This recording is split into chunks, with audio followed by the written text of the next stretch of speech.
Hey Zelda fans, I'm Elu from Knights of Hyrule, and it's been a long time, but the Knights of Hyrule mailbag is back. So basically what happened is my old computer was really cruddy and pretty much died. So I got a new powerful beast machine computer thanks to the folks over at Zelda Universe who on the forums really helped me out. So now I have an amazing machine that can do as amazing things. It's really high end, and so we're going to be having a lot more of these mailbags.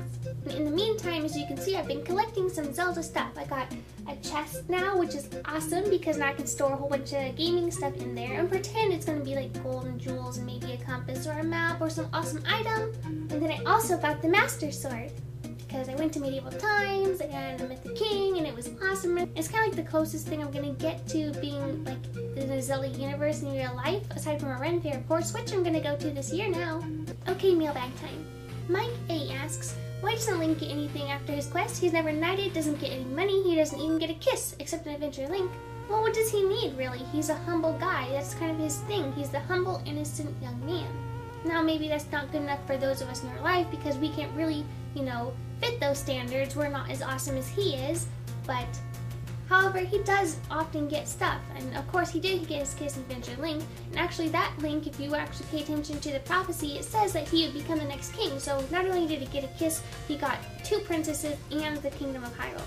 I think that makes up for everything he's never gotten. A lot of time he just gets battle experience, which I mean, maybe he does want that, maybe he doesn't. Then again, if you're a Link, you can kind of decide. In Skyward Sword, he gets to save his best friend Zelda, and he gets to live in a new land, so that's kind of something, He might not get something tangible most of the time, but he does get really awesome experiences. A lot of them might be terrifying. In the case of people like Hero of Time Link, it kind of sucks because his life ends in ruin, but for the most part, he gets, a lot of fun. He gets to go to places he's never been to, he gets to meet people and make close friends and allies.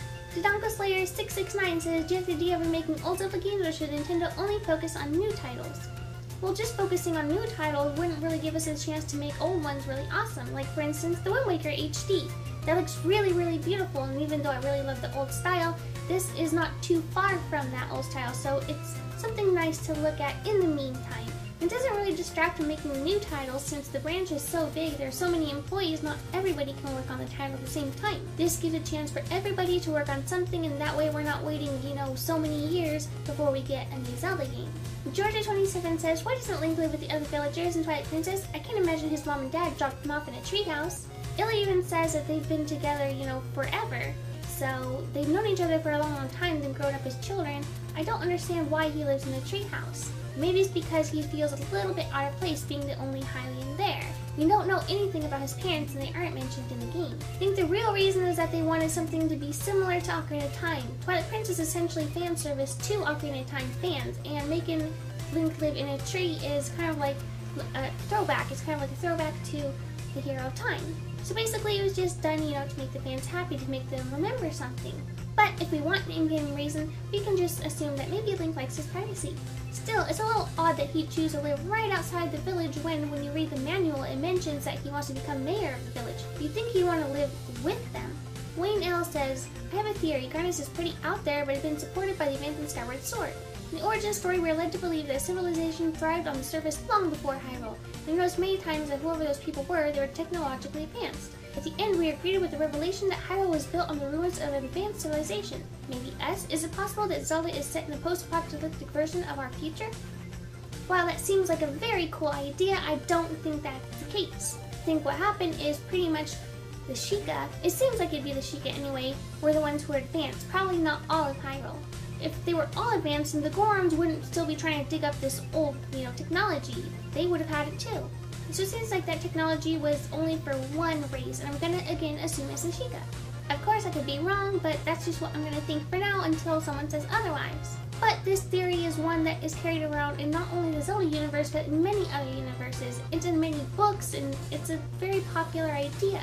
I also think it's a way of visiting the post-apocalyptic idea without really putting Zelda in a post-apocalyptic setting. They don't want to make it something like Fallout, mind you, as fun as that game is, just wouldn't be fitting for the Zelda universe. So maybe it's a way to just use that idea while still keeping to the Zelda theme and making it seem all nice and whimsical. She Likes Chew says, do you think Phantom Zelda should come back so she can possess different enemies and fight alongside Link in a new Zelda game? Well, do we really have to kill her again? I mean, that was pretty brutal. Even if she wasn't technically murdered, it was pretty close. I mean, it's kind of like along the lines of the same thing.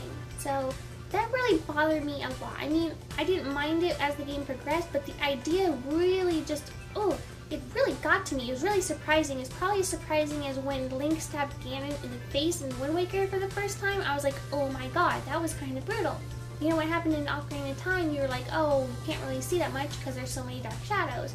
And in the Wind Waker, it was kind of like right there in your face, oh my god, this child stabbed a grown man in his face. So when they killed Princess Zelda in Spirit Tracks, I was like, holy crap, they just murdered the princess everybody loves, and not only that, she's a child princess. Oh my god, I can't believe they did that. So it was really kind of crazy. It was very cool that they did that. I'm glad they took that step, but I wouldn't want them to do it again, because I think after doing it once, it just wouldn't faze us anymore. So no, let's not kill Zelda again. But the idea of Zelda taking over enemies or any other NPC/partner taking over enemies is still pretty cool, being able to control them and all. I do like the idea of her fighting alongside Link, but I don't like that you can't really switch back and forth between the two of which you want to play. As I've said multiple times, I think drop-in, drop-out co-op would be ideal for this situation. So if they ever did decide to do something like that, sort of like they've hinted at doing with Zelda Wii U, you know, saying that it might not be strictly single player anymore, maybe that would be a situation where they can implement such a thing again. Okay, Zelda fans, that's it for this week. I'm sorry it's kind of short and this screen is kind of blind. It's nighttime, so I can't really get the settings and lighting right, so please forgive me for that. It's been so long, but now the computer is awesome and great stuff is happening, and I don't know if you can hear my dryer in the background. If you do, I'm sorry. So remember to subscribe, fave, comment, follow us on Twitter, Tumblr, Facebook, and all that good stuff, and I will see you guys next week. Bye!